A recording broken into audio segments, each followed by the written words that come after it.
સુરતના સચિન વિસ્તારમાં કરાઈ ખૂનની ગંભીર ઘટના, 2 આરોપી ઝડપાયા। તારીખ 23 જૂન રાત્રે લગભગ 11 વાગે રવિ શિરસાટ અને પવન ચૌહાણ યામાહા મોટરસાયકલ પર પાંડેસરા તરફ જઈ રહ્યા હતા। દરમિયાન આઇસોલેશન રોડ પર સફેદ કલરની 4-વ્હીલર ગાડી એમની બાજુમાં આવી। કારમાં બેઠેલા 2 શખ્સોએ ગાળો આપ્યા, ચપ્પુ બતાવ્યા અને જીવથી મારી નાખવાની ધમકી આપી। પછી કાર ચાલકે મોટરસાયકલને ટક્કર મારી। ફરિયાદી કંટ્રોલમાં રહ્યો, પણ કાર ચાલકે બીજા પ્રયાસમાં પવનને ગાડી નીચે દબાવી દીધી અને ગાડી ન અટકાવતા તેણે આશરે 15 મીટર સુધી ઘસડતો ગયો। પવનનું ઘટના સ્થળે જ દુઃખદ મૃત્યુ નિપજ્યું। ત્યારબાદ આરોપીઓ ફરિયાદીને પણ ચપ્પુ વડે ઈજા કરીને ફરાર થઈ ગયા। ઘટનાની ગંભીરતાને ધ્યાને લઈને સુરત શહેરની સચિન પોલીસે ટેકનિકલ અને ઇનપુટના આધારે માત્ર કેટલાક કલાકોમાં બંને આરોપી અનિલ ઉર્ફ કોમડી, અશોક સપકાળે, હક્ષન ઉર્ફ હલદીપ રાઠોડને 4-વ્હીલર અને હથિયાર સાથે ઝડપી લીધા। આરોપી અનિલના નામે અગાઉથી 15થી વધુ ગુનાઓ નોંધાયા છે। પાસા હેઠળ કાર્યવાહી પણ થઈ ચૂકી છે। સચિન પોલીસ સ્ટેશનમાં એક અનડિટેક મર્ડરનો ગુનો દાખલ થયેલો છે આજરોજ વહેલી સવારના 4 વાગ્યાની આસપાસ। આ ગુનાની ટૂંક વિગત એવી છે કે ગઈકાલ રાત્રે એટલે કે 23/6ના આશરે 11 થી 11:30ની આસપાસ આ ગુનાના ફરિયાદી જે છે રવિન્દ્ર ઉર્ફે રવિ સુભાષ શિરસાટ અને એની સાથે જે ભોગ બનનાર મરણ જનાર છે પવન રાધેશ્યામ ચૌહાણ, આ બંને સચિન દૂરદર્શન જે ટાવર છે ત્યાંથી આઇસોલેશન રોડ તરફથી પાંડેસરાના ઘર તરફ જઈ રહ્યા હતા। તે દરમિયાન એક 4-વ્હીલ વાહન પાછળથી આવે છે। એ 4-વ્હીલ વાહનમાં એનો જે ચાલક છે એ અને એની સાથે એક અન્ય ઈસમ બેઠેલો છે।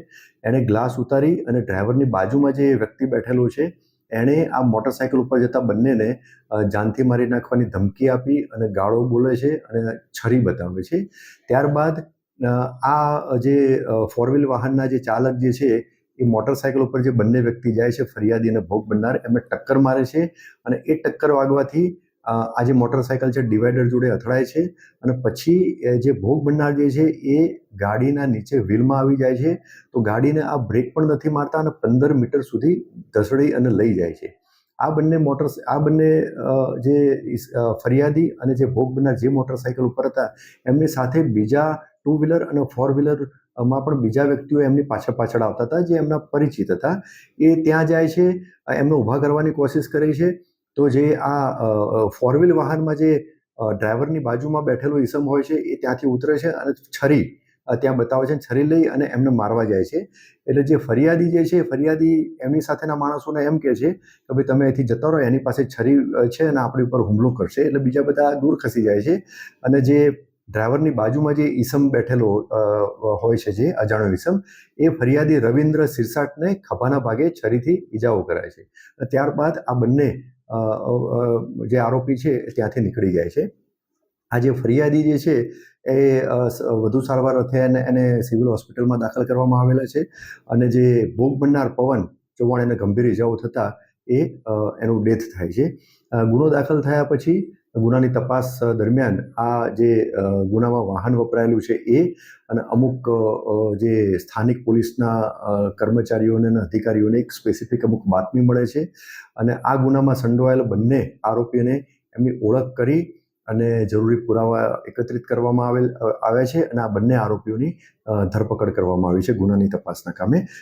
સદર ગુનાની તપાસના કામે આ 2 અજાણ્યા ઈસમો જે હતા અને જેમને આઈડેન્ટિફાઈ કરીને ધરપકડ કરવામાં આવેલી છે એ પૈકી 2 આરોપીમાંથી એક આરોપીનું નામ અનિલ ઉર્ફે કોમડી અશોક સપકાળે અને બીજા આરોપીનું નામ છે કિશન ઉર્ફે દિલીપ રાજુભાઈ રાઠોડ। આ બંને આરોપીના વિરુદ્ધમાં અગાઉ ઘણા બધા ગુના દાખલ થયેલા છે। એમાં સચિન પોલીસ સ્ટેશન વિસ્તારમાં પણ ગુના દાખલ થયેલા છે। આ બંને આરોપીને એવું હતું કે આ જે અગાઉ જે ગુના દાખલ થયેલા છે શરીર સંબંધી ગુના અને જે લોકો સાથે એમને માથાકૂટ થયેલી હતી એ લોકોના માણસો આમને મારવા માટે જઈ રહ્યા હતા એવી શંકા એમને હતી। જે શંકાના આધારે આ રીતના એમણે મેં જણાવ્યું એમ મોટરસાયકલને ટક્કર મારી અને એકને ગંભીર ઈજા કરેલી છે અને બીજાનું મર્ડર કરેલું છે।